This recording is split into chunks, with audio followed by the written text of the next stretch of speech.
വർക്കലയിൽ ആംബുലൻസ് ജീവനക്കാരനെ ആക്രമിക്കാനും mobile phone തട്ടിപ്പറിക്കാനും ശ്രമിച്ചെന്ന് പരാതി.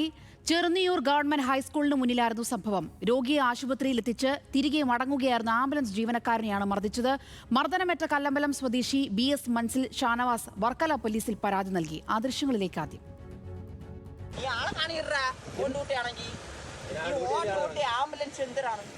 എടാ നിനക്ക് നീ എന്തിനറിഞ്ഞാണ് നീ സംസാരിക്കുന്നത്? നിന്റെ പ്രശ്നം എന്താണ്? നീ അവിടെ വെറുതെ ഇങ്ങോട്ട് വന്ന് എന്നെ തെറി പറഞ്ഞു. ഞാൻ ഓൺ ഡ്യൂട്ടിയാണ്, വെറുതെ മുടക്കല്ലേ. കാര്യമായിട്ട് പറഞ്ഞാണ്. നിനക്ക് പണി കിട്ടും, നീ ചുമ്മാ ഞാൻ ഡ്യൂട്ടിയിലാണുള്ളത്.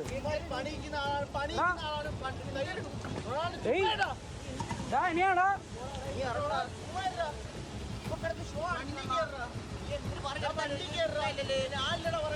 നിനക്ക് അവസാനമാണ്, ഞാൻ ഓൺ ഡ്യൂട്ടിയിലാണ്, നീ മനസ്സിലായിക്കോ.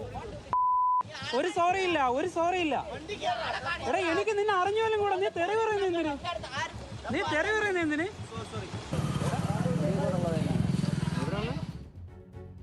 സനിറ്റയുണ്ട് വിവരങ്ങളുമായി. സനിറ്റ, എന്താണ് ഈ പരാതിയുമായി ബന്ധപ്പെട്ട് ലഭിക്കുന്ന വിവരം?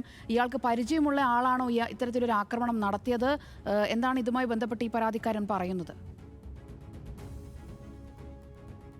ഇവർ തമ്മിൽ യാതൊരു മുൻപരിചയവും ഇല്ല എന്ന് തന്നെയാണ് വ്യക്തമാക്കുന്നത്. എന്തായാലും നേരത്തെ സൂചിപ്പിച്ചതുപോലെ വർക്കലയിലാണ് ഇത്തരത്തിൽ ആംബുലൻസ് ജീവനക്കാരനെ ആക്രമിക്കുവാനും മൊബൈൽ തട്ടിപ്പറിച്ചതിന് ശേഷം ഇത്തരത്തിൽ അസഭ്യം പറയുന്ന ഒരു സാഹചര്യവും ഉള്ളത്.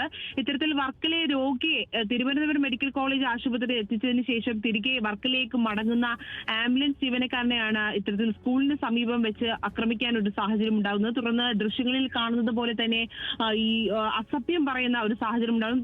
തുടർന്ന് അവിടെ ഒരു സംഘർഷ സാഹചര്യം തന്നെ നിലനിൽക്കുന്ന ഒരു സാഹചര്യം ഉണ്ടായിരുന്നു. എന്തായാലും സംഭവത്തിൽ ആംബുലൻസ് ജീവനക്കാരൻ ഇത്തരത്തിൽ കല്ലമ്പലം സ്വദേശിയായ ഷാനവാസ് വർക്കല പോലീസ് സ്റ്റേഷനിൽ പരാതി നൽകിയിട്ടുണ്ട്. തിങ്കളാഴ്ച വൈകിട്ട് 5 മണിയോട് കൂടിയായിരുന്നു ഇത്തരത്തിൽ ഗവൺമെന്റ് ഹൈസ്കൂളിന് മുന്നിലായിരുന്നു ഈ ഒരു സംഭവം നടക്കുന്നത്. റോഡിൽ സ്കൂളിന് സമീപമുള്ള 2 ഹമ്പുകൾ കാരണം ആംബുലൻസ് വളരെ പതുക്കെയായിരുന്നു ഇത്തരത്തിൽ നീങ്ങിക്കൊണ്ടിരുന്നത്. ഇതിനെ തുടർന്നാണ് ഒരു തർക്കത്തിലേക്ക് എത്തിയതെന്നാണ് ഈ ജനങ്ങൾ അവിടെ ഉണ്ടായിരുന്ന സമീപവാസികൾ പറയുന്നത്. എന്തായാലും സംഭവത്തിൽ ഉൾപ്പെട്ട യുവാവിനെ മുൻപരിചയമില്ലെന്നും ഈ ഷാനവാസ് വ്യക്തമാക്കിയിട്ടുണ്ട്. എന്തായാലും സംഭവത്തിൽ ഈ വർക്കല പോലീസ് അന്വേഷണം ആരംഭിച്ചിട്ടുണ്ട്. സ്വാന. ശരി, സനിറ്റയാണ് തിരുവനന്തപുരത്ത് നിന്നും വിവരങ്ങൾ നൽകിയത്.